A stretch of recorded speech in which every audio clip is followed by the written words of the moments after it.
নমস্কার, সবাইকে নববর্ষের শুভেচ্ছা জানালাম। আজকে আমার রেসিপি হচ্ছে আমের মিষ্টি আচার।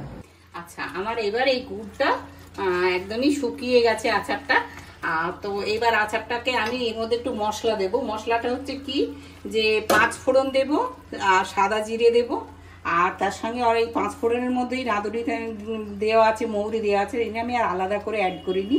এইটাকে আমি একটু করে হালকা করে নেড়ে নিয়েছি, নেড়ে এটাকে আমি গুঁড়িয়ে নিয়েছি যাতে গোটা গোটা তো মুখে লাগবে, গুঁড়িয়ে মশলাটা তৈরি করেছি। এবার আমি এটাকে আগে সার্ভ করে নিই, একটু ঢেলে নিই সার্ভিং ট্রের মধ্যে। আমি কিছুটা তুলে আপনাদেরকে দেখাচ্ছি। একেবারে শুকিয়ে গেছে, এটা যখন ঠান্ডা হয়ে যাবে আরোই বসে যাবে।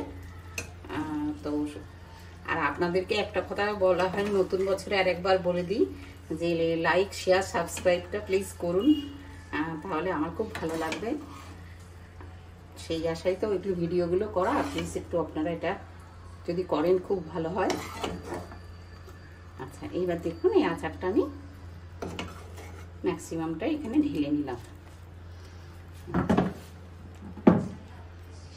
এবার এই আচারটা উপর দিয়ে আমি মশলাটা ছড়িয়ে দেব, এবং এটাকে আপনি ফ্রিজের মধ্যেও রেখে দিতে পারবেন, রোদ্দুরেও দিতে পারবেন। যেহেতু আচারটাকে আমি অনেকক্ষণ ধরে এটাকে কি সেদ্ধ করেছি, যার জন্য এটা প্রিজার্ভ করতে মানে রেখে দিতে আপনাদের খুব সুবিধা হবে। এবং এই মশলাটা দেওয়ার জন্য একটা সুন্দর মশলার গন্ধটা ভালোভাবে পাবে। তো আজকে আমার ভিডিওটা আমি এখানে শেষ করছি। আপনারা ভালো থাকবেন।